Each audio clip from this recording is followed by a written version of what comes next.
Hello and welcome to another episode of the Gentle Business Space podcast. I'm Fabi, I'm a systems expert and coach, and today I want to talk a little bit more about your ideal work week.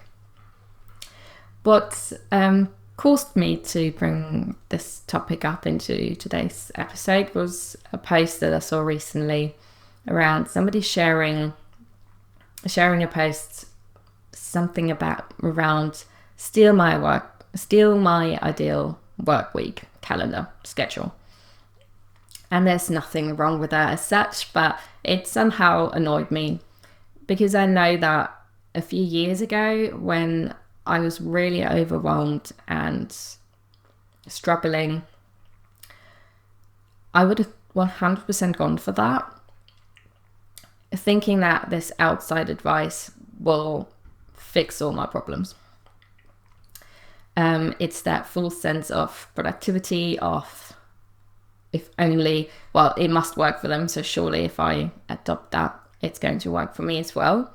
And I think it's something that we do quite often, and I still do that as well. I think we all do it, is when something doesn't feel right within our business, we look for that outside advice of surely they have the answer, and if I just follow what they're doing, then that's going to work for me as well.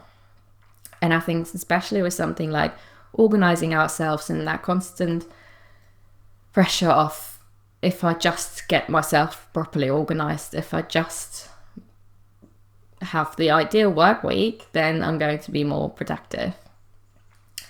And yes, your ideal work week is so important, but the emphasis is on it's not theirs. So what works for somebody else is not going to work for you. Yes, we can get inspiration, and I still look for these things, but from different reasoning these days. These days I will click on something like that for curiosity. It's not okay how they're doing things, but the danger is that we can get derailed and say, oh, maybe I should do it this way. Maybe I'm doing it all wrong. I think it's sometimes that inner pressure of what I'm doing is wrong, somebody else must know better. And then we get so caught up in doing things the way other people work that we forget about ourselves and our own needs and the way we like to work. And I think there's so much around your 25-hour work week and this, and only work 4 hours a day or only work 4 days a week. And all of that, and again, nothing of that is wrong, and we can be curious about it and get some insights, but I think the bottom line is that it needs to work for ourselves, and we each want something different.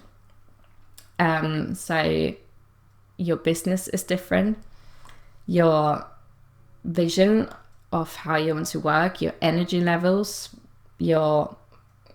the way you structure your day, your commitments outside of your business are different.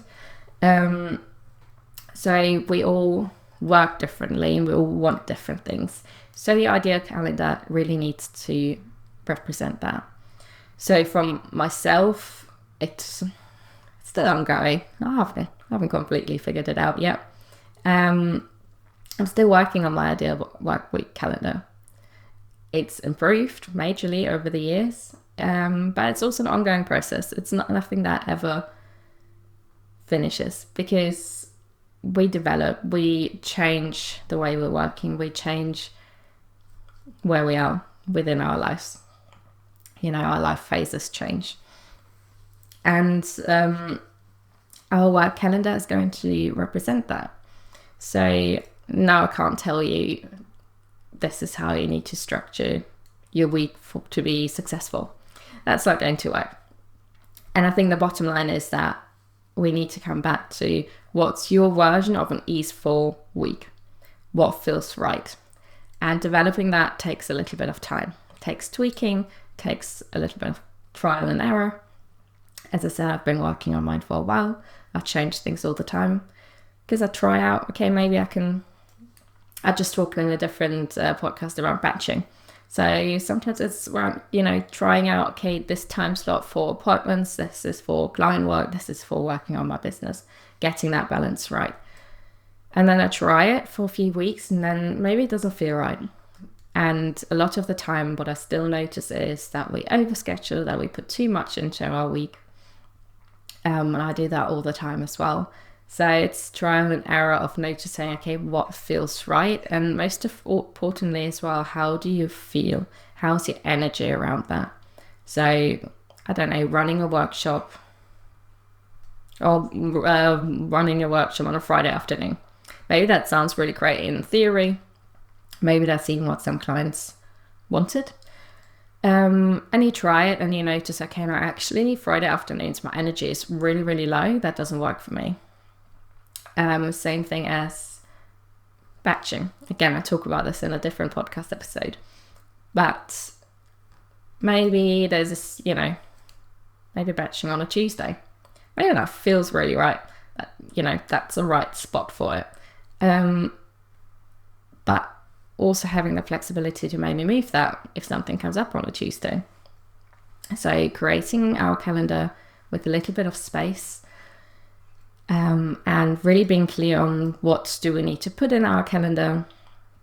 And first of all, also building it around what's nourishing us. So start with what's nourishing you. What do you need to take care of yourself? What do you need, in terms of breaks? And in the mornings, how do you want your mornings to look like? How you want your evenings to look like? Is there a workout class or a relaxation class you like to go to? Or your daily walk, scheduling those in first and then building the work structure around it. And then maybe it's 1 or 2 days of appointments. Does that work for you? Or maybe you prefer having a couple of appointments each day and then mixing it up with working on your business, having that balance. And again, that's around trying it out.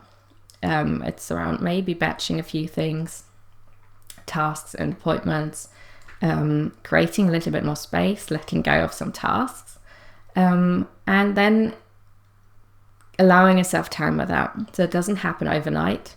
Changing your schedule, your ideal work week creating that doesn't happen just quickly. We can't just suddenly let go of everything, even though sometimes we want to. But how can we make those gradual changes? How can we implement something maybe each week or each month that brings us a little bit closer? For me, it was noticing that, and it starts with reviewing and really noticing what's working and what doesn't work. What's causing you stress at the moment. Are you happy with how things are, and what might need tweaking? So starting with that review of what's really going on.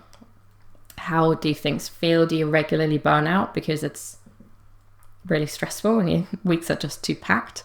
Do you have time to take time off? Do you enjoy your week? Do you look forward to the next day? I really noticed that the other night. I went to bed and I thought, I haven't had that feeling of dread in a very, very long time. And that was huge for me. Because I'm in charge of my day and I've learned to structure it in a way that supports me.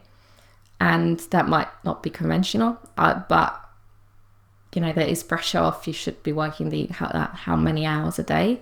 But I also learned what's my capacity? What's my capacity of client delivery work? How do I prefer to work? Is it one-to-ones or groups or a bit of back-end delivery? And how much of that a day can I do before I get overwhelmed? So it's, again, getting to know yourself, getting to know what's working for you, what isn't, and what you need. So I invited to allow a little bit of time of really reflecting on that, reviewing what's working, and then making those gradual changes of step by step, really looking at where do you want to get to. It's, again, connecting a little bit to that vision of how would your ideal work week look like? What would feel nice? Is it 4 hours a day? Is it maybe 6 hours a day, but only 4 days a week? Is it having regular breaks? So whatever it is, what does that look like? Planning in time off. Do you have that in your calendar? Does your work, the way you're working, allow you to do that? These are all things we can reflect on, and then making those gradual changes and shifts, batching a few tasks, appointments, creating some white space in our diary. So it doesn't need to be all full. It doesn't need to be packed with tasks, so that if something comes up, if we're ill, if we want to take some time off, there's space to move things around. So whatever that looks like for you, that could be different. But that's exactly why we can't just copy somebody else's work week. Yes, we can get inspiration. We can see how other people are doing things, just again to get inspiration with curiosity. But usually copying, in my experience, doesn't work very well. We can try bits of it, we can try it out, see what's working, and then shift, make gradual changes. So I'd love to know, what would your ideal work week look like? What changes do you need to make to create a little bit more space, to make it more easeful? Or is it already there? Have you already made those shifts? And I'd love to know what impact that has to how you're working and how you're showing up. And what changes do you still want to make? So as I said, usually it's not a once done, completed process. It's an ongoing thing. It also depends on your stage in life, your stage in your business, other commitments, what's going on. As I said, kind of what's going on within your life. So it's not like I've done this, I don't have to look at it again. It will shift over time, and that's absolutely fine. And I think if we keep that awareness on it and how we're spending our time and how it's affecting us and our well-being and how it's working for our business, then we can gradually start getting a balance right that's working for us personally, to your individual goals, to your individual vision and what you want to create. And then we can have that awareness and shift gradually when we need to. But I think really it's really important that, if you're not at that space, and if you're feeling really overwhelmed with your schedule and your calendar and everything at the moment, take a step back, review what's working, what's not working, and then start to make very gradually small changes. We don't have to change everything overnight. Start to make gradual changes towards the way that you would like to work. That would be your ideal. And then take one small step at a time to shift. Maybe it's shifting the way you're delivering. Maybe it's shifting how you structure your day. So there's so many different opponents that we can gradually make changes to. So thank you so much for joining me for this episode today. As always, I'd love to know your insights, your takeaways. Let me know in the comments. Let me know what your ideal work week looks like. We can inspire each other without copying. What made a huge difference to you and the way you're working. And what would you like to change? So let me know in the comments. Thank you so much for joining. I hope it was helpful. And I will see you again for another episode. Take care.